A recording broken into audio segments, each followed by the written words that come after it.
کہا کہ سایہ شخص از شخص لطیف ترست، کسی چیز کا سایہ اس شے سے زیادہ لطیف تر ہوتا ہے تو کہا جناب رسالت مآب صلی اللہ علیہ وسلم چے مانا دارت، تو سایہ کیسے ہو سکتا ہے یار؟ جس کا رب نے سایہ بھی نہیں بنایا اس کا ثانی کہاں سے ڈھونڈو گے؟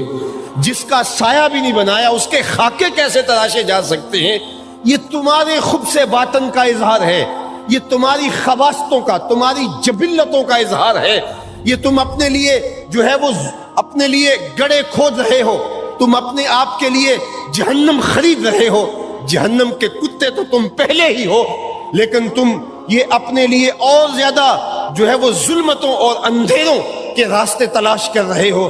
باقی رہی بات میرے اور آپ کے آقا و مولا کی عظمتوں اور رفتوں اور حضور کی شانوں کی کہانی، یار تم جو بولتے رہو، میرے محبوب کے سر پہ آج بھی اور کل بھی ورفعنا لک ذکرک کا سایہ موجود ہے، اور کائنات کا ایک ایک گوشہ اور ایک ایک کونا حضور کے ذکر کی مہک سے منور ہے۔ اتنا تذکرہ آپ نے کبھی کسی کا نہیں ہوتا دیکھا ہوگا جتنا میرے حضور کا ہوتا ہے۔ آج دنیا کے اوپر کوئی مجھے بتاؤ نا جس کا یوں نام ہو۔ ابو ہریرہ بولے کل قمر لیلۃ البدر لم ارى قبلہ ولا بعدہ مثلہ، میں نے حضور جیسا کبھی دیکھا ہی نہیں ہے۔ اور حضرت حسان بن ثابت بولے دیکھتے کیسے؟ کسی ماں نے جنم دیا ہوتا تو دیکھتے۔ خدا نے وہ سچائی پن چھڑیا جدے وچ محمد نو ٹالیا سی۔ حسینہ جمیلہ دا منہ موڑ دیتا، محمد بنا کے قلم توڑ دیتا۔ شیخ احمد سرہندی علیہ رحمہ بولے مثل او در عالم امکان متصور نیست، حضور کی مثل بزم عالم میں ممکن ہی نہیں ہے۔ اور اقبال نے اس کا ترجمہ اپنے لہجے میں یوں کیا، رخ مصطفیٰ ہے وہ آئینہ کہ اب اس سا دوسرا آئینہ، نہ کسی کی بزم خیال میں نہ دکان آئینہ ساز میں۔ جب تصور ہی نہیں کیا جا سکتا تو خاکے کیسے تراشے جا سکتے ہیں؟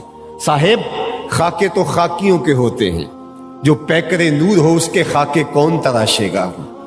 جنہوں نے دیکھا وہ بھی ایک دوسرے سے پوچھتے ہیں بتاؤ حضور کیسے تھے؟ یار تم نے نہیں دیکھا؟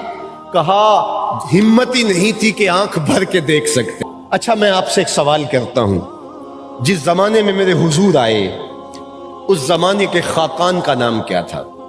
اہل علم کی مجلس ہے، آپ مجھے بتائیے، عوام بھی ہیں، علماء بھی ہیں، مشائخ بھی ہیں، تاریخ دان بھی ہیں، تو بہت چند لوگ ہوں گے جو بتا سکیں کہ اس زمانے کے خاقان کا نام کیا تھا۔ اچھا چلو میں پوچھتا ہوں، اس دور کے کیسر کا نام کیا تھا؟ یہ اس دور کی سپر طاقت کا حکمران تھا، اس دور کا ٹرمپ کہہ لیجئے، لیکن اس مجلس کے اندر شاید اس دور کے کیسر کا کوئی نام بتا سکے۔ چلو میں پوچھتا ہوں، اس دور کے کسرا کا نام کیا تھا؟ تو شاید یہ بھی چند لوگ بتا سکے۔ اور اگر میں اس مجلس میں موجود سب سے کم عمر بچے سے پوچھوں کہ میرے حضور کے مؤذن کا نام کیا تھا، تو وہ سر اٹھا کے بلال حبشی کا نام لے گا یا نہیں لے گا؟ یار اس دور کے کیسر کا نام تو کسی کو یاد نہیں ہے، اس دور کے کسرا کا نام تو کسی کو یاد نہیں ہے، اس دور کے خاقان کا نام تو کسی کو یاد نہیں ہے، لیکن میرے محبوب کا نام تو محبوب کا نام رہا۔ اس کے جھولتے ہوئے پھریرے تو سر عرش تک جھولتے ہیں، لیکن حضور کی دہلیز کا خاک نشین بلال حبشی نام تو اس کا بھی نہیں مٹا، تو محمد عربی کا نام کون مٹا سکتا ہے؟ اقبال یہ کس کے عشق کا فیض عام ہے؟ اقبال یہ کس کے عشق کا فیض عام ہے؟